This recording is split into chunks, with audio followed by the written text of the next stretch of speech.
saying, has kind of screwed us all.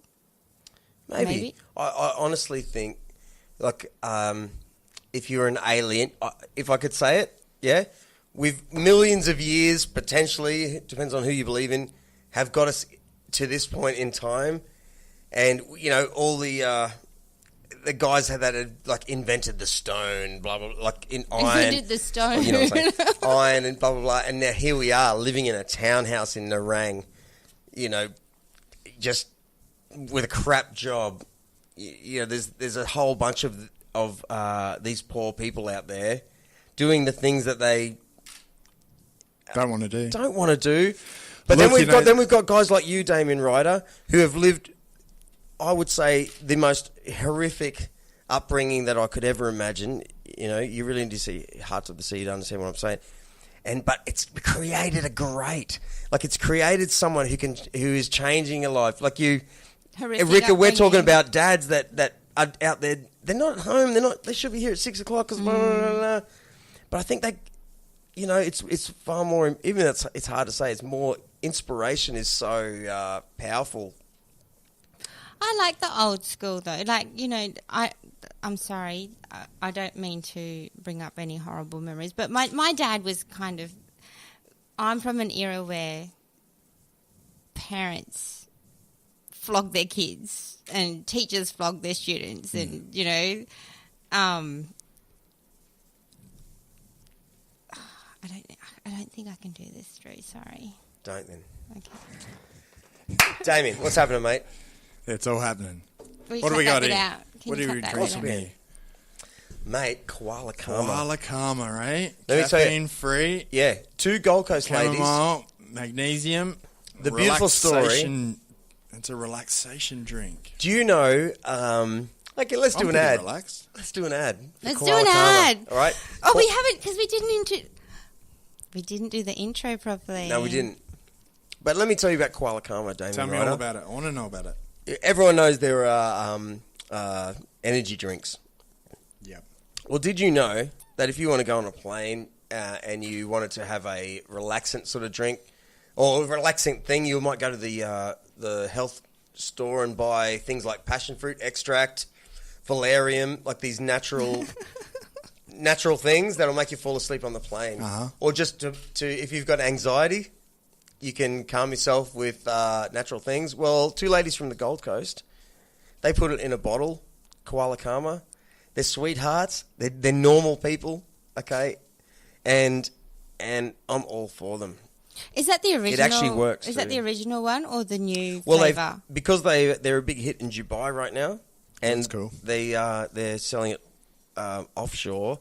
There was a certain health is starting to get big in Dubai, which is cool. Yeah, you know, finally. It should be. They're people who can change the world. You know, those people are. Have you been there? I haven't been there. Me either. I think you should try and change. It hasn't been time for me to go there. I think you should try and change Japan. Japan? I think so too, mate. There are no Japan gyms and in Korea. Japan. Oh no, wait. Take away underwear from vending yes! machines. What's with that? Come on. I can tell you an honest truth story. That's a true story. It is a true story. My wife's girlfriend, Yoshika, right, when she was in high school, she was approached by some dude. They gave her the equivalent of $20 to take her. Greasy, my Irish mate said knickers last week. I've never found myself knickers. What's an Aussie bloke supposed to say? Undies? Panties. Panties. I can't say panties. I've got a English guy who's just come over to start working with us. I met him over in Tulum in Mexico. We're working on a retreat together, and he learnt today chook. We got a couple of roast chickens. Like a chook? Yeah, like a bird. You know, we got a couple of roast chickens, and one of my other mates, Scotty, is like, I'm just going to grab a couple of chooks, and he goes, "Oh yeah, just grab us." Oh, the word chook. And he just didn't know what it was, and then when he got back, he goes, He goes, "It's chicken." He goes, "Yeah, that's what a chook is." And he goes, "Oh," I just said, "Yeah, it's the food." That's the first time he learnt the word chook. Yeah. I just don't say it over there. I've never heard it. Everyone would say it. Chook. Mattg, what do you call it in London? A chicken. What is this word you speak? How boring. A chicken. So, no one says really? Really? Hey, so you don't have chocolate? There's no triple on it. I'm going to annoy Mattg right now. No Hey, rest Google. Oh. Where does the word chicken originate? No, chook. Something went wrong. Try again in a few seconds. That's Google telling you this. No, Google actually Google. thinks about it. She does. Where does the word chicken originate? There was a glitch. Try again in a few seconds. Google doesn't know. Maddie's going to hate that Maddie now. wins this round. Hey, so wait, can I go back to, I'm going to go back about 45 minutes ago now. You said something about your heritage. What is that? Again. Native American. Native American, so like you're like a Apache or... No, No. Pamunkey. Wow. Oh, Pamunkeys no. it's from, yeah. So it's Powhatan's the reservation, which is down in Virginia. It's the same reservation as her father was Chief Powhatan. So, I mean, Pocahontas' father was Chief Powhatan. Pocahontas. The same reservation, like when the first colony first came into America. Yeah. Colonized, like the English went in there. Same place, yeah. So I was over there not long ago, skating around New York. Thought I'd get a... Route 66? No, No? another time this was. Oh. And just got a car and drove down to Virginia and hung around and saw what my roots were all about. Went to the reservations and picked up some knowledge to be able to come back and give it to the retreat. So are you like me? Are you a mongrel or are you a purebred? Oh, I think everyone's a bit of a mongrel. Oh, yeah. Hey, did you know that by DNA or did you by following... how'd you find that out? My real father's sister, my auntie, she's a genesiologist who studies family history and stuff. So she traced it all the way back, and it just went back through to tobacco trading, and then they got one of the girls, and then went through, then in another generation. So then they were in Russia, and then my grandparents fled Russia when the war was on.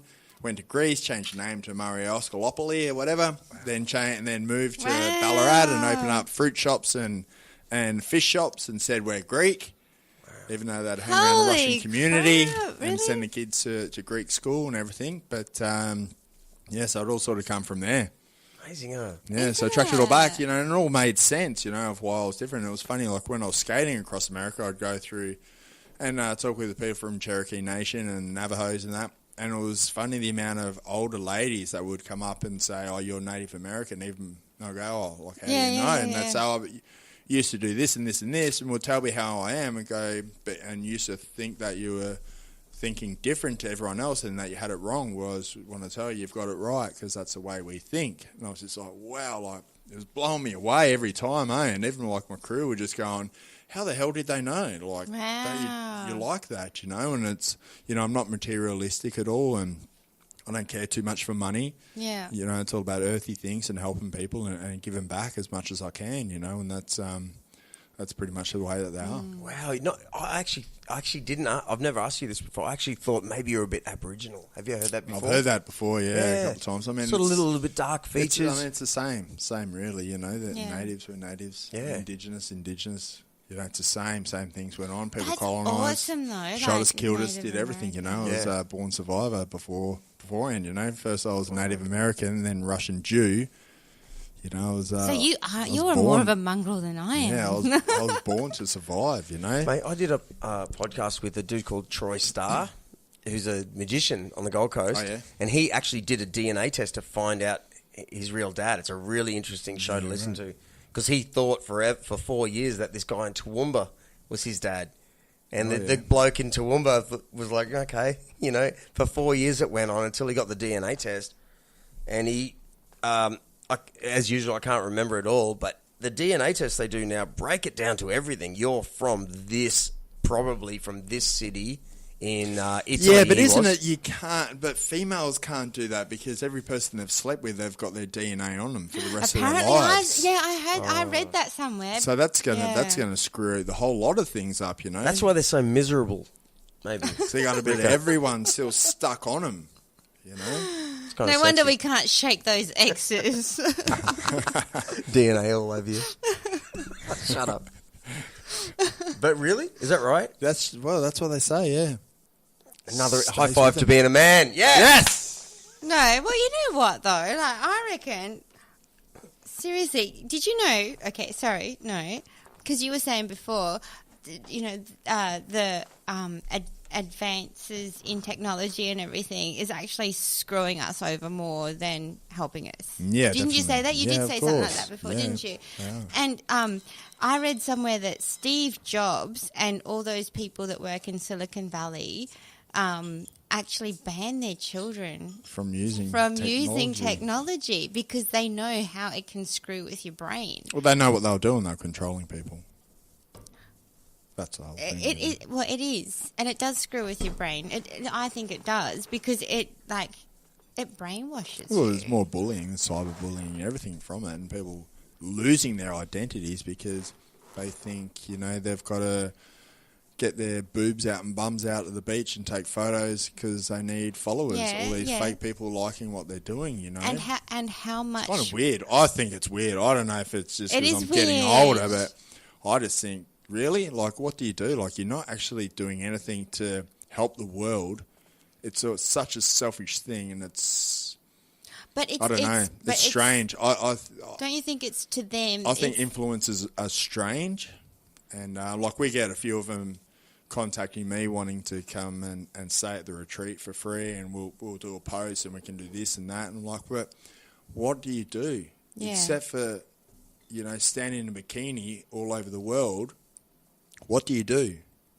Like, why am I going to do that? Why am I going to give away something free to a place that's about finding out who you are to someone has no idea who they are? Yeah. They're just going off the feedback from everyone else, and it's just, people are jumping on this, and it's changing people's lives. Like, more guys are having steroids in that now and trying to look a certain way, and girls are doing the same thing, But what's happening is girls are doing it at a young age, Kids should be kids, not worried about that sort of stuff, and not being pushed out there. I read this article the other day where a mum had a 13-year-old daughter doing poses and taking photos so she could get the followers. Yeah. Like, that's disgraceful. I think I saw that somewhere too. And it's just, why would you do that? Like, what sort of world are we getting to, it's just, we need to break it all the way back to what's pure and what's real. But don't you think that's taken, keeping up with the Joneses to, about 10 different levels? Yeah, because that's what they're doing. Level. That's basically what these kids are doing, is they're keeping up with the Joneses for validation. You know what I mean? That's... Yeah, so what's happening is people are getting less skilled because they don't need to go to school anymore. Yeah. They don't need to learn new tricks anymore. They don't need to build BMX jumps anymore to learn to become an engineer because they're too busy just standing there posing.